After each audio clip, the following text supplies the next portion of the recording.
Welcome to Better View. इस video में आज हम देखने वाले हैं कि how to score well in second year of BVSc.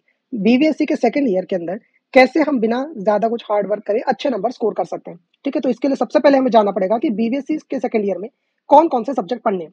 ठीक है, तो सबसे पहला जो सब्जेक्ट है वो है वेटरिनरी पैथोलॉजी। ठीक है, वेटरिनरी पैथोलॉजी में हम सारे जो कि डिसीज कंडीशंस हैं, लीजन्स है और जनरल पैथोलॉजिकल प्रोसेसेस जो हैं उनके बारे में हम स्टडी करने वाले हैं। तो इसके अंदर इसके क्रेडिट आवर्स है 4+2, ओवरऑल टोटल में 6। ठीक है, इसकी यूनिट्स जो पेपर 1 में आती है वो 3 है। Unit 1 general pathology, unit 2 systemic pathology, unit 3 clinical pathology, necropsy procedures and neoplasia. ये 3 चीजें पेपर 1 में आती है। ठीक है, जनरल पैथोलॉजी के अंदर हम सारी जनरल प्रोसेसेस पढ़ेंगे, जैसे हीमोडायनेमिक डिरेंजमेंट्स है, सेल इंजरी क्या होती है, बेसिकली पैथोलॉजी का मतलब क्या है, इन्फ्लेमेटरी प्रोसेसेस क्या है, ये सारी हम जनरल पैथोलॉजी में डिस्कस करेंगे, जो किसी भी सिस्टम से कन्फाइंड नहीं है। ठीक है, हर डिसीज में हर कंडीशन में ये सारी चीजें होती है। देन सिस्टमिक पैथोलॉजी जो कि एक सिस्टम से कन्फाइंड है, जैसे लिवर का इन्फ्लेमेशन, किडनी का इन्फ्लेमेशन। ठीक है, ये वाली चीजें सिस्टमिक पैथोलॉजी में। देन क्लिनिकल पैथोलॉजी में जो हम लैब के लिए भेजते हैं, हेमेटोलॉजी के लिए, साइटोलॉजी के लिए हम सैंपल्स भेजते हैं, तो लैब के अंदर जो भी चीजें होती हैं उनको बेसिकली हम क्लिनिकल पैथोलॉजी बोलते हैं। इसके अंदर हम नेक्रोप्सी प्रोसीजर की पीएम जो होता है, पोस्टमार्टम एग्जामिनेशन जो होता है डिसीज का डायग्नोस करने के लिए, उसे हम नेक्रोप्सी कहते हैं। ह्यूमन के केस में यूजुअली ऑटोप्सी वर्ड ज्यादा यूज किया जाता है, एनिमल में नेक्रोप्सी ज्यादा यूज किया जाता है, but they are synonyms, you can use them interchangeably. ठीक है, इनके बारे में पढ़ेंगे। देन न्यूप्लेजिया जो कि ट्यूमर्स होते हैं, इसमें कैंसर भी आते हैं, तो वो कैसे होते हैं, उसके रिलेटेड क्या क्या प्रोसेसेस है, क्यों हो रहा है, कैसे हो रहा है, कैसे उसका डायग्नोसिस करना है, ये सारी चीजें न्यूप्लेजिया में आती है। तो ये 3 यूनिट 1 to 3 पेपर 1 में आएगी। Then unit 3, 4 and 4, 5 and 6 special pathology. वैसे स्पेशल पैथोलॉजी करके कोई पैथोलॉजी की ब्रांच नहीं होती, बट बेसिकली इसके अंदर हम देखने वाले कि जो भी इन्फेक्शियस डिसीजेस है एनिमल्स की, जो कि एक पर्टिकुलर एटियोलॉजी के कारण हो रही है, उसको हम स्टडी करेंगे। ठीक है, जनरल जो डोमेस्टिक एनिमल्स है उनकी। एवियन पैथोलॉजी में जो बर्ड्स है उनकी इन्फेक्शियस नॉन इन्फेक्शियस सारी डिसीजेस देखेंगे। Then pathology of lab animal and wild animal, इसके अंदर हम लैब एनिमल और वाइल्ड एनिमल्स की डिसीजेस देखेंगे। ठीक है, तो ये 3 यूनिट्स पेपर 2 में आएंगी। देन दूसरा सब्जेक्ट है वेटरिनरी माइक्रोबायोलॉजी। इसके क्रेडिट आवर्स है 3+2=5। इसमें भी 5 यूनिट्स हैं। बैक्टीरियोलॉजी जिसमें हम बैक्टीरिया की स्टडी करेंगे, माइकोलॉजी फंगस की स्टडी, बायोटेक्नोलॉजी जिसके अंदर हम डीएनए को बेसिकली मैनिपुलेट करते हैं, इसमें रिकॉम्बिनेंट डीएनए टेक्नोलॉजी, वेक्टर्स क्या है, पीसीआर कैसे होता है, ये सारी टेक्निक्स के बारे में जानेंगे। देन इम्यूनोलॉजी जो कि इम्यून सिस्टम की स्टडी है, and virology the study of viruses. उसके बाद आता है एनिमल न्यूट्रिशन, जिसके अंदर हम जो भी एनिमल को फीडिंग कर रहे हैं उसके क्या बेसिक प्रिंसिपल्स हैं, उसे कैसे हम फीड कर सकते हैं, राशन फॉर्मुलेशन कैसे करना है, ये सारी चीजें इसमें सीखेंगे। फर्स्ट यूनिट है principles of animal nutrition and feed technology. Second unit है अप्लाइड रूमिनेंट न्यूट्रिशन पार्ट 1। ये 2 यूनिट जो है, यूनिट 1 एंड यूनिट 2, ये पेपर 1 के अंदर आती है। And unit 3 and 4 applied ruminant nutrition part 2 and applied non ruminant nutrition, ये पेपर 2 में आता है। माइक्रो के अंदर ये छूट गया। बैक्टीरियो, माइको और बायोटेक जो है ये पेपर 1 में आते हैं। इम्यूनो और वायरो पेपर 2 में आती है। ठीक है, देन हमारे पास है जेनेटिक्स एंड ब्रीडिंग एजीबी। इसके अंदर बायोस्टैटिस्टिक्स एंड कंप्यूटर एप्लीकेशन, ये यूनिट 1 है। और principles of animal genetics unit 2, ये दोनों यूनिट 1 एंड यूनिट 2 पेपर 1 में आते हैं, और एनिमल ब्रीडिंग पेपर 2 में आती है। देन हमारे पास है वेटरिनरी बायोकेमिस्ट्री, जिसके क्रेडिट आर सबसे कम है 2+1, ठीक है, =3। इसके अंदर है जनरल वेटरिनरी बायोकेमिस्ट्री, जिसके अंदर हम chemistry of major macromolecules, carbohydrates, lipids, proteins and nucleic acid, इनके बारे में अपन पढ़ेंगे, प्लस कुछ जनरल चीजें जो फ्लूइड मेम्ब्रेन है उसका स्ट्रक्चर थ्योरी, ये सारी चीजें पढ़ेंगे। देन सेकंड यूनिट है इंटरमीडिएट मेटाबॉलिज्म। इसके अंदर हम सारा metabolism of carbohydrate, protein, lipid, enzyme, इनके बारे में पढ़ेंगे। ये दोनों यूनिट 1 एंड यूनिट 2 पेपर 1 में आएगी। और लास्ट यूनिट 1 एंड यूनिट 3 जो लास्ट यूनिट है, वेटरिनरी एनालिटिकल बायोकेमिस्ट्री, या हम क्लिनिकल बायोकेमिस्ट्री कह सकते हैं, ये जो है ये और पेपर यूनिट 1 ये पेपर 1 में आएगी। ठीक है, और जो इंटरमीडिएट मेटाबॉलिज्म है ये काफी बड़ी यूनिट है, ये अकेली पेपर 2 में आती है। ठीक है, तो ये तो हो गया कि सिलेबस क्या है। देन हमें किस किस को कहाँ से पढ़ना है, कैसे पढ़ना है। तो बुक्स से रिलेटेड मैंने एक वीडियो पहले ही बनाया है, जिसमें 5 सब्जेक्ट के बारे में डिटेल में सारी बुक्स कौन कौन सी अवेलेबल है, कौन कौन सी अच्छी है, और मैंने कौन कौन किस पढ़ी है, ये सारी चीजें मैंने उसमें बताई हुई है। देन वेटरिनरी पैथोलॉजी पे आ जाते हैं कि इसको पढ़ना कैसे। सबसे पहले जैसा मैंने उसमें भी कहा कि हमेशा बड़ी बुक से शुरुआत करनी है, जो भी मेन स्टैंडर्ड बुक है उससे पढ़नी है। देन अगर नहीं होता है, ऐसा लगता है कि नहीं मेरा गोल इतना ज्यादा वाला नहीं है, मुझे थोड़ा सा छोटी बुक पढ़नी है, तो देन आप आ सकते हैं। ठीक है, दूसरी चीज ये है कि जो इंपॉर्टेंट क्वेश्चन है, आईएमपी जो होते हैं, प्रीवियस ईयर क्वेश्चन होते हैं, पीवाईक्यू, इन सबके ऊपर फोकस करना है। ठीक है, क्योंकि जो पैथोलॉजी है स्पेशली उसके केस में सिलेबस बहुत बड़ा होता है, और 100% सिलेबस कभी कंप्लीट नहीं होता। ठीक है, अराउंड 60 to 70% ही हो पाएगा, बाकी 30% सिलेबस छूट जाता है। तो इंपॉर्टेंट ये है कि जो एग्जाम में चीजें आ रही है वो सारी आपको पता हो, तो उसके लिए क्वेश्चंस का एनालिसिस करना पड़ेगा। ठीक है। इसके ऊपर भी मैं फ्यूचर में एक वीडियो बनाने वाला हूँ कि कौन कौन से इंपॉर्टेंट क्वेश्चन पैथोलॉजी में, माइक्रोबायोलॉजी में, न्यूट्रिशन में, इन सब सब्जेक्ट्स में आने वाले हैं। ठीक है, तो उसका इंतजार करना। बाकी खुद से भी जो सीनियर्स है उनसे अवेलेबल करके क्वेश्चन पेपर को एनालाइज करना है कि कौन कौन से टॉपिक सबसे ज्यादा पूछे जाते हैं। ठीक है, देन इसके अंदर ये आता है कि हमें यूनिट भी देखनी है। जैसे पेपर 1 है उसमें मोस्टली सिस्टमिक और जनरल आता है। ठीक है, नेक्रोप्सी से क्वेश्चन यूजुअली नहीं आते, नियोप्लेजिया से सिलेक्टिव एक पर्टिकुलर क्वेश्चन है उतना ही आता है। ठीक है, क्लिनिकल से भी केवल ऊटी बनती है, ज्यादा क्वेश्चन नहीं बनते। तो हमें ये देखना है कि कौन से सेक्शन से कितना ज्यादा पूछा जाता है। ठीक है, देन आंसर हमको कैसे लिखना है। हर उसका यूनिट का अपना अपना तरीका है। पैथोलॉजी के केस में जो पहली जनरल और सिस्टमिक है उसके अंदर एज सच कोई अप्रोच नहीं है कि एक अप्रोच सब पे चल जाएगी। ठीक है, उसमें एज सच अप्रोच नहीं है जनरल में तो एटलीस्ट। सिस्टमिक में एक चीज है कि अगर आप मेरे वीडियो देखोगे, मैंने अनीमिया, नेफ्राइटिस और निमोनिया, ये 3 मोस्ट कॉमन क्वेश्चन है जो सिस्टमिक पैथोलॉजी से पूछे जाते हैं। इसके ऊपर मैंने डिटेल में वीडियो बनाए हुए हैं। बट इसको अपने को लिखना कैसे, तो जैसे अनीमिया आया तो अनीमिया आपने लिखा, क्लासिफिकेशन ऑफ अनीमिया पूछेंगे, so you will make a flow chart. ठीक है, तो उसमें आपने लिखा regenerative type, non regenerative type. तो ये किस बेसिस पे डिफाइन करा है, ये आपको पहले ही लिख देना है कि रीजनरेटिव रेटिकुलोसाइटोसिस प्रेजेंट है, नॉन रीजनरेटिव रेटिकुलोसाइटोसिस एब्सेंट है। ठीक है, देन रीजनरेटिव के भी 2 पार्ट होंगे, हीमोलिटिक है, हेमरेजिक है।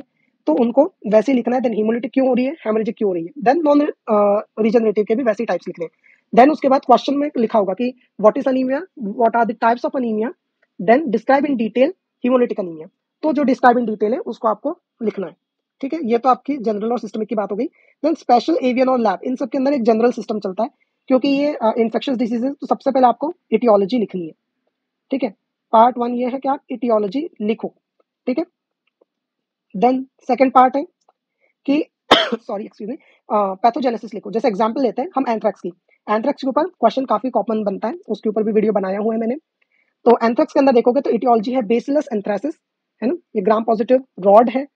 ठीक है, इसके जो जनरल कैरेक्टरिस्टिक्स हैं वो सारे अपने को याद करने, वो इटियोलॉजी में आप लिखोगे। हार्डली 2 to 3 लाइन्स आएगी इसमें। ठीक है, मैक्सिमम 3 लाइन्स, इससे ज्यादा इटियोलॉजी पे समय बर्बाद नहीं करना है। ठीक है, टीचर सिर्फ मेन इंपॉर्टेंट पॉइंट देखेगा कि बेसिलस एंथ्रासिस लिखा है, ग्राम पॉजिटिव है, बस वो 2-3 चीजें देखेगा। ठीक है, देन पैथोजेनेसिस। पैथोजेनेसिस के अंदर कुछ चीजों का ध्यान रखना है। सबसे पहले तो होस्ट को भी अपने को बताना है कि कौन कौन से होस्ट है। ठीक है, कुछ चीजों में कुछ डिसीजेज ऐसी है जिनमें जो होस्ट की ससेप्टेबिलिटी है वो वेरी करती है। जैसे एंथ्रेक्स, एंथ्रेक्स में कैटल जो है वो सबसे ज्यादा ससेप्टेबल है। देन उसके बाद आते हैं हमारे horses and pigs, and then last में आते हैं हमारे कार्निवोर्स जैसे डॉग्स। ठीक है, तो ससेप्टेबिलिटी में डिफरेंस है तो आपको ससेप्टेबिलिटी भी मेंशन करनी है। ठीक है, बहुत इजी होती है, ज्यादा डिसीजेज में ससेप्टेबिलिटी नहीं होती, कुछ कुछ डिसीजेज में आएंगी, जैसे टीजर्स के अंदर आ जाएगी। ठीक है, इसके अंदर एंथ्रेक्स के अंदर रहेगी। तो हमारी हो गई पैथोजेनेसिस। पैथोजेनेसिस में एक तो आपने बताया कि होस्ट की स्पेसिफिसिटी क्या है। देन उसके बाद आपको पैथोजेनेसिस के अंदर बताना है कि टॉक्सिन्स क्या है। ठीक है, जैसे एंथ्रेक्स की बात करते हैं तो मेन चीजें होती है एंथ्रेक्स के टॉक्सिन्स कौन से हैं।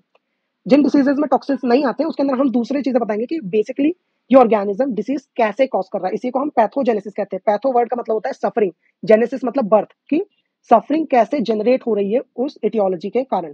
ठीक है, तो हमको इसको बताना है।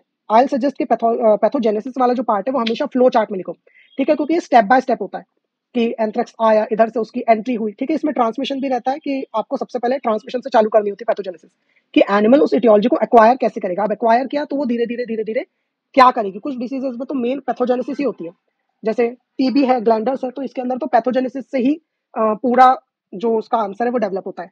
ठीक है, देन उसके बाद आती है पैथोलॉजी। तो पैथोलॉजी के अंदर 2 पार्ट आते हैं।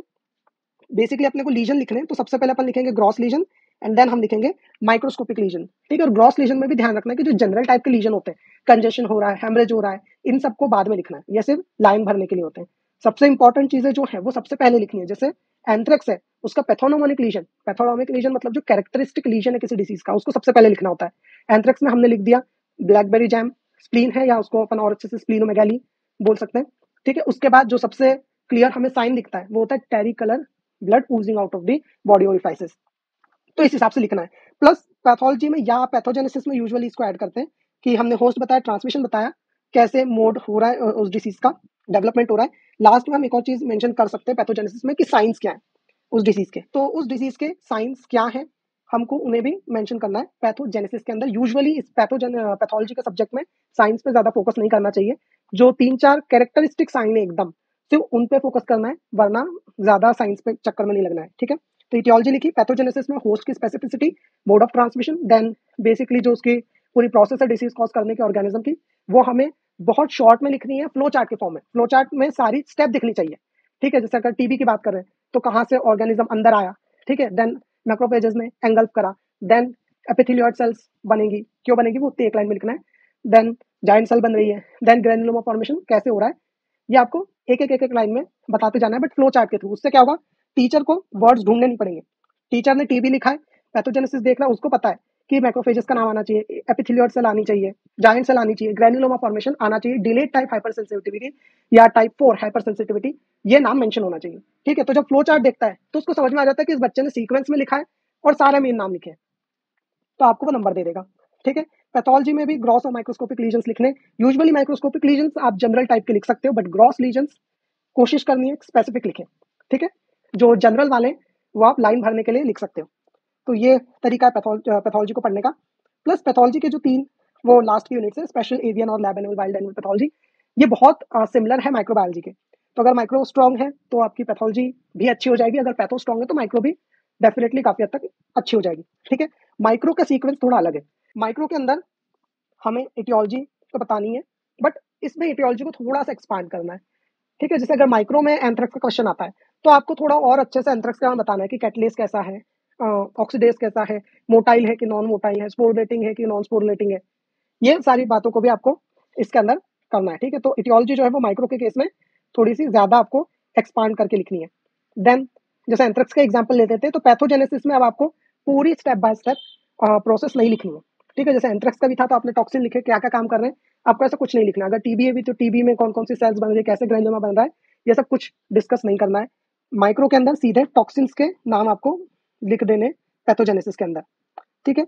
देन उसके बाद हम आ जाते हैं पैथोलॉजी के अंदर। तो पैथोलॉजी में तो और स्पेसिफिक अब आपको लिखने जो बिल्कुल इंपॉर्टेंट साइन है, जैसे एंथ्रेक्स के केस में कहा स्प्लीनोमेगाली है, उसके अलावा टेरी कलर ब्लड है oozing out of the body orifices, तो बस इतना लिख के छोड़ना है। क्यों? क्योंकि माइक्रो में मेन चीज जो देखी जाती है वो होता है डायग्नोसिस, ठीक है। और डायग्नोसिस हमेशा स्टेप बाय स्टेप करना है। जैसे हम सैंपल कलेक्शन से शुरुआत करेंगे, देन हम जो भी डायरेक्ट टेस्ट है, डायरेक्ट माइक्रोस्कोपी है या दूसरे टेस्ट है वो करेंगे, देन हम आइसोलेशन पे जाएंगे, ठीक है, और लास्ट में हम बायोकेमिकल को मेंशन करेंगे। तो ये सीक्वेंस यूजुअली डायग्नोसिस का रहता है, जो कि आपके बैक्टीरियो माइको में फॉलो होगा। वायरो के अंदर थोड़ा सा यूनिक है। वायरो के अंदर आपको थोड़ा सा फैमिली को डिस्क्राइब करना होता है। फॉर एग्जाम्पल अगर हम न्यू कासल डिसीज की बात करें, NDV new castle disease virus, NDV, तो इसमें क्या करेंगे, सबसे पहले हम इसकी फैमिली को मेंशन करेंगे, ठीक है। देन इसकी कुछ जनरल प्रॉपर्टीज की, इसकी सिमेट्री कैसी है, कौन कौन से सरफेस प्रोटीन है इसके अंदर, अगर कोई स्पेशल प्रोटीन है जैसे इसमें हीमोग्लूटिन है तो उसको मेंशन करना है, ठीक है। ऐसे जनरल कैरेक्टरिस्टिक्स पहले उसकी बतानी है। देन वायरोलॉजी में थोड़ी पैथोजेनेसिस इंपॉर्टेंट होती है, क्योंकि बेसिकली जो हम करने वाले हम सोच दिमाग जो भी लगेगा कि कैसे कैसे डायग्नोसिस होगा वो पैथोजेनेसिस पे डिपेंड करता है, ठीक है। उसके बाद डायग्नोसिस जो है वो इसकी फ्लो चार्ट के फॉर्म में बन सकती है ना। बैक्टीरिया में थोड़ा सा डिफिकल्ट है फ्लो चार्ट में बनाना, सारे बैक्टीरिया में नहीं हो पाते, बट वायरो में आप आराम से फ्लो चार्ट के फॉर्म में डायग्नोसिस लिख सकते हो कि स्पेसिमेन कलेक्शन कैसे होगा। देन हमें उसका आइसोलेशन करना है तो उसके लिए हमें पहले इनोक्यूलम फॉर्मेशन करनी पड़ेगी, तो हम स्पेसिमेन कलेक्शन लिखेंगे। देन स्पेसिमेन कलेक्शन किस पे डिपेंड करेगा, कौन सी साइट पे वायरस हो रहा है, ठीक है। तो पैथोजेनेसिस याद है तो इजीली ये चीज आप कर लोगे। देन आपको लाइव स्पेसिमेन, डेड स्पेसिमेन, उस हिसाब से इनोक्यूलम फॉर्मेशन करोगे। देन इनोक्यूलम को आप इनोक्यूलेट कर दोगे, ठीक है। तो कौन सी सेल लाइन में या सेल मीडिया में आप करने जा रहे हो, ठीक है, आपको उसको मेंशन करना है। ये बहुत ज्यादा इंपॉर्टेंट है, सेल लाइन और सेल कल्चर, ठीक है। उसके बाद आपको वीएनटी, एलाइसा, जो भी चीजें आपको मॉलिक्यूलर लगाने उनको आपको मेंशन करना है। अगर हीमोग्लूटिनिन है वायरस के अंदर जैसे एनडीवी तो उसके अंदर एच आई ये भी सब लगाएंगे, ये सारी टेस्ट लिखनी है, ठीक है। तो ये आपका बेसिक आंसर लिखने का तरीका होगा। माइक्रो में आंसर यूजुअली बहुत शॉर्ट होते हैं, ज्यादा डिटेल में लिखने के कोई नंबर नहीं मिलते। जो इंपॉर्टेंट चीज है उसको मेंशन करना है। अगर एंथ्रेक्स में 4 से 5 टेस्ट है तो 4 से 5 टेस्ट लिखने हैं, सारे मेंशन होने चाहिए, स्किप नहीं करना है, भले ही सबको आपने छोटा छोटा लिखा हो, ठीक है। देन आ जाता है nutrition. Nutrition comparatively easy subject है अगर आपको टॉपिक पता हो कि कौन कौन से पढ़ने हैं, ठीक है। क्योंकि इसके अंदर बहुत सारे ऐसी रटने वाली चीजें होती है, बहुत सारी वैल्यूज रखनी होती है, तो यूजुअली याद होता नहीं है। लकीली मैंने तो नोट से ही पढ़ा था, आई बी वेरी ऑनेस्ट, कि बुक मुझे रिफर ज्यादा करनी नहीं पड़ी, एज सच मैंने नोट से पढ़ा। तो आपके ऊपर, अगर आपको बहुत अच्छे नोट्स अवेलेबल हो जाते हैं तो आप डेफिनेटली नोट से पूरा न्यूट्रिशन पढ़ सकते हो, ठीक है। न्यूट्रिशन में ज्यादा एज सच कॉन्सेप्ट नहीं होता कि आपको बहुत बुक से पढ़ पढ़ के कॉन्सेप्ट लेना है। डाटा इंपॉर्टेंट होता है न्यूट्रिशन में सबसे ज्यादा, ठीक है। इसके अंदर इंपॉर्टेंस है डाटा की। तो आप डाटा कहाँ से भी कलेक्ट करो, टीचर्स से, ऑनलाइन रिसोर्सेज यूट्यूब से आप कर सकते हो, ठीक है। जो टेलीग्राम पे कर सकते हो। उसके अलावा बुक्स में भी यूजुअली दिया होता है, तनुवाद के नोट्स भी मिल जाएगा, या सीनियर्स के आपके जो नोट्स होंगे जिसके अंदर बहुत इंपॉर्टेंट जो जो प्रीवियस ईयर्स क्वेश्चन होते हैं उसमें जो डाटा पूछा है, आप उसको एक जगह पर लिखो और उसको इजीली याद कर सकते हो, ठीक है। देन अप्लाइड रूमिनेंट न्यूट्रिशन और अप्लाइड नॉन रूमिनेंट न्यूट्रिशन, ये भी बहुत ईजी है। इसके अंदर आपको फीडिंग स्केड्यूल्स और फीडिंग टेक्निक जो होती हैं उनको याद करना होता है, ठीक है। तो इसके लिए आपको थोड़ी सी मेहनत करनी पड़ेगी। इसके अंदर जितने भी चार्ट है फीडिंग के उनको याद करना पड़ेगा, ठीक है। इसके अंदर मैं ज्यादा कुछ बोल नहीं सकता क्योंकि ये थोड़ा रटने वाला सब्जेक्ट है।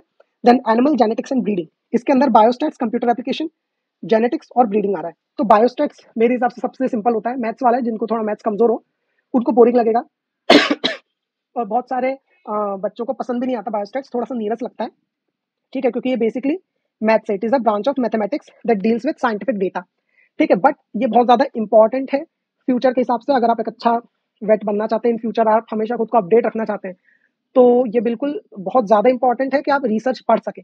और रिसर्च कोई भी पढ़ने के लिए, उसका एनालिसिस करने के लिए कि रिसर्च अच्छी करिए कि बुरी करिए कि कैसा है, बायोस्टैट्स आना चाहिए, ठीक है। तो biostats is very important from real life point of view, ठीक है। तो इसको आप कैसे पढ़ सकते हो, बेसिक चीज इसके अंदर फॉर्मूले होते हैं। अगर आप बेसिक कंसेप्ट समझ लोगे कि जैसे एक एग्जांपल मैं दे देता हूँ कि सेंट्रल टेंडेंसी है, मेजर सेंट्रल टेंडेंसी, तो हम इससे क्या पता कर रहे हैं, बेसिकली हो क्या रहा है, अगर आपको ये पता है तो अब इसके प्रोस कॉन्स यूजुअली क्या आता है कि सेंट्रल टेंडेंसी के मेजर्स बताओ, उनको एनलिस्ट करो एंड उनके मतलब प्लस माइनस जो भी है प्रोस कॉन्स, आप इनको मेंशन करो, ठीक है। तो अगर आपको बेसिक कंसेप्ट पता है कि हम कर क्यों रहे हैं, ठीक है, क्योंकि ये मैथ्स है, इसमें से फॉर्मूला लगाना होता है, ठीक है। एक्चुअल एग्जाम में तो आपको करने को नहीं मिलेगा क्वेश्चन, प्रैक्टिकल में यूजुअली आता है। बट कंसेप्ट अगर समझ लोगे कि मैं ये फॉर्मूला क्यों लगा रहा हूँ, तो आप आराम से उसके चीजें लिख सकते हो, ठीक है। थोड़े से एफर्ट्स लगाने, इसके बायोस्टैट्स के अंदर कोई भी बुक रेफर करने की ऐसा जरूरत नहीं है, ठीक है। आप इजीली नोट्स के थ्रू इसको पढ़ सकते हो। स्पेशली जो बात के चीजें टेस्ट ऑफ हाइपोथेसिस है, हम क्यों कर रहे हैं, उसका मतलब क्या है, सीआरडी आरबीडी जब आती है डिजाइन के अंदर, डिजाइन ऑफ एक्सपेरिमेंट, तो हम क्यों कर रहे हैं, अगर ये समझ में आएगा तो बायोस्टैट्स बहुत ही ईजी लगने वाला है, ठीक है। Then principles of animal genetics, ये काइंड ऑफ ईजी है, पूरी जेनेटिक्स में यही सबसे ईजी लगता है क्योंकि 12th में 11th में पढ़ा हुआ रहता है, ठीक है। तो जो आपने पहले पढ़ा हुआ है मॉलिक्यूलर जेनेटिक्स के अंदर और मेंडेलियन जेनेटिक्स के अंदर स्कूल में, बिल्कुल वैसा ही है, बस उससे थोड़ा सा डीप आएगा। देन एनिमल ब्रीडिंग एक चीज है जो कि बहुत अलग से है, कभी नहीं पढ़ी होती है, इसमें थोड़ी मेहनत करनी पड़ेगी, बुक पढ़नी पड़ेगी इसके लिए, ठीक है। मैंने अपने बुक वाले वीडियो में बुक सजेस्ट करी है जिसके अंदर मैंने तो एक्चुअल में एक ही बुक पढ़ी है और उस बुक का नाम भी लेक्चर नोट्स ही रखा है डॉक्टर देश पांडे ने, ठीक है। तो बहुत छोटी सी कंसाइज टाइप की बुक है। आप बड़ी बुक्स चाहो, तोमर सर की हैं, जीएस ब्रा सर की हैं, तो वो भी आप पढ़ सकते हो, ठीक है। बट मुझे बिल्कुल भी इंटरेस्ट नहीं था जेनेटिक्स के अंदर, तो मैंने केवल देश पांडे पढ़ी थी, ठीक है। बाकी एनिमल ब्रीडिंग के अंदर आई सजेस्ट कि यूट्यूब देखो, क्योंकि एज सच क्लास में पढ़ाया हुआ तो समझ में नहीं आने वाला, क्योंकि क्या होता है टीचर एक बार पढ़ा देता है और इतनी इजीली जेनेटिक्स ग्रास्प में नहीं आती, ठीक है। आपको 4-5 बार उसको देखना पड़ता है, थोड़ा खुद का दिमाग लगा के इमेजिन करना पड़ता है कैसे क्या हो रहा है। सो आई सजेस्ट कि कोई यूट्यूब चैनल देखो, 4-5 ट्राई करो तो अपने आप धीरे धीरे बैठ जाएगा, और फिर एक ही वीडियो को अगर 2 बार भी देखते हो इजीली बन सकता है। प्लस जैसे एक यूट्यूब वीडियो आपने देखा, देन आपने बुक देखी, देन आपने टीचर के नोट्स या खुद के या सीनियर के जो नोट्स है उनको रिफर किया, तो आपका डेफिनेटली कंसेप्ट बन जाएगा, ठीक है। ब्रीडिंग ऐसा होता है कि उसमें ज्यादा रटने वाली चीजें नहीं होती, अगर एक बार समझ में आ गई तो इजीली आप ब्रीडिंग के क्वेश्चन सॉल्व कर सकते हो, बट समझ में आना चाहिए, समझ में आना बहुत डिफिकल्ट है, ठीक है। देन लास्ट है वेटरनरी बायोकेमिस्ट्री। तो वेटरनरी बायोकेमिस्ट्री सबसे छोटा सब्जेक्ट है, इसकी बेस्ट बात यह है कि सिलेबस इसका बहुत छोटा है, ठीक है। अगर आपको इंपॉर्टेंट चीज पता है कि कार्बोहाइड्रेट का क्लासिफिकेशन आता है, लिपिड्स का आता है, अमीनो एसिड का आता है, तो आप इजीली उसको कर सकते हो, ठीक है। इसमें एक चीज आती है कि स्ट्रक्चर्स जो होते हैं ये ध्यान में रखने पड़ते हैं, ठीक है। आपको स्ट्रक्चर्स को याद करना पड़ेगा, भले कौन कैसी भी आप ट्रिक्स यूज करो। यूजुअली मेरा स्कूल में ऑर्गेनिक केमिस्ट्री थोड़ा स्ट्रॉन्ग पॉइंट था, तो इसलिए मुझे यूजुअली प्रॉब्लम नहीं होती थी बायोकेमिस्ट्री में स्ट्रक्चर याद करने में। बट जिनको नहीं होते तो अपनी ट्रिक्स यूज कर करके स्ट्रक्चर्स को याद करना पड़ेगा, ठीक है। दोनों यूनिट 1 और यूनिट 2 में स्ट्रक्चर्स बहुत सारे हैं। यूनिट 2 जो है इंटरमीडिएट मेटाबॉलिज्म में, इसमें केवल कार्बोहाइड्रेट के स्ट्रक्चर्स याद करने होते हैं, बाकी जो मेटाबॉलिज्म वाली प्रोसेसेस हैं, जो साइकिल्स हैं, उन साइकिल के स्ट्रक्चर्स याद नहीं करने पड़ते, ठीक है। इसके अंदर आप ग्लाइकोलिसिस हो गया, क्रैब साइकिल हो गई, ये सारी साइकिल्स पढ़ते हो, इनके डायग्राम याद करने पड़ते हैं। और जो दूसरी है फैट की है, न्यूक्लिक एसिड की है, इन सब में स्ट्रक्चर याद करने की जरूरत नहीं है, बहुत डिफिकल्ट हो जाता है। एंड आई सजेस्ट कि इसमें भी फ्लो चार्ट में ही आप चीजें लिखो, ठीक है। बायोकेमिस्ट्री में बेसिकली आपको रिएक्शन से लिखनी है, तो फ्लो चार्ट बेस्ट है, डिस्क्रिप्शन से कोई मतलब नहीं है, फ्लो चार्ट में आप सारी चीजें मेंशन कर सकते हो इजीली, ठीक है। तो फ्लो चार्ट को ध्यान रखना है। और आप बेसिकली नोट्स जो बनाओगे, मैं सजेस्ट करूंगा नोट्स भी सारे वैसे ही बनाने, ठीक है। यूनिट 1 और यूनिट 2 दोनों के मैंने जो नोट्स बनाए थे, हार्डली आई थिंक 40 पेजेस में पूरा बायोकेमिस्ट्री खत्म हो गया था। वो 40 भी शायद एग्जैजरेट कर रहा हूँ, मुझे एग्जैक्टली याद नहीं है, बट बहुत कम पेजेस के अंदर मेरी पूरी बायोकेमिस्ट्री का 100% सिलेबस कवर हो गया था। क्यों? क्योंकि फ्लो चार्ट के अंदर मैंने लिखा था। और फ्लो चार्ट के अंदर कैसे लिखना है, जैसे अगर क्रैब साइकिल के हम लिख रहे हैं, तो एक पहला केमिकल हो गया, आपने एंजाइम को मेंशन किया, को एंजाइम को मेंशन किया, ठीक है। यहीं पे कुछ पॉइंट्स आपको लिखने हैं, जैसे कई बार इनहिबिटर्स पूछे जा सकते हैं ओटी के अंदर या वाइवा में, तो इनहिबिटर्स आपने वहीं पे मेंशन करी। मेरी गलती थी कि मैंने ये सारी चीजें नहीं करी, ठीक है। तो अब मैं बता रहा हूँ कि अब आप कर सकते हो, ठीक है। जो इनहिबिटर्स रहते हैं या कुछ एक्टिवेटर्स हैं, उनको आप लिख लो, प्लस कुछ स्पेशल पॉइंट जो होते हैं कि रिवर्सिबल है कि रिवर्सिबल है कि कैसी है, कुछ स्पेशल पॉइंट भी आप वही फ्लो चार्ट में मेंशन करते चलो। देन आपको नाम लिखना है जो भी प्रोडक्ट बन रहा है, और आगे आपको ऐसे चलते रहना है, ठीक है। तो यही बेस्ट चीज़ है। प्लस आपको जो फ्लो चार्ट है उनको भी कुछ ट्रिक से याद करना पड़ेगा, जिससे इजीली आप इतने सारे फ्लो चार्ट याद कर पाओ, ठीक है। देन वेटरनरी एनालिटिकल बायोकेमिस्ट्री, इसमें यूजुअली ऑर्गन फंक्शन टेस्ट जो होते हैं वो आते हैं। क्लिनिकल इंपॉर्टेंस के जो एंजाइम्स है, प्रोटीन है, उनके बारे में आता है। तो जनरल आपको बस पढ़ना है, एक बार याद हो जाएगा, ज़्यादा डिफिकल्टी इसमें यूजुअली होती नहीं है। So this is it for this video. I hope you like this video. If so, hit the like button, share this video with your friends, and subscribe to my channel. Thank you.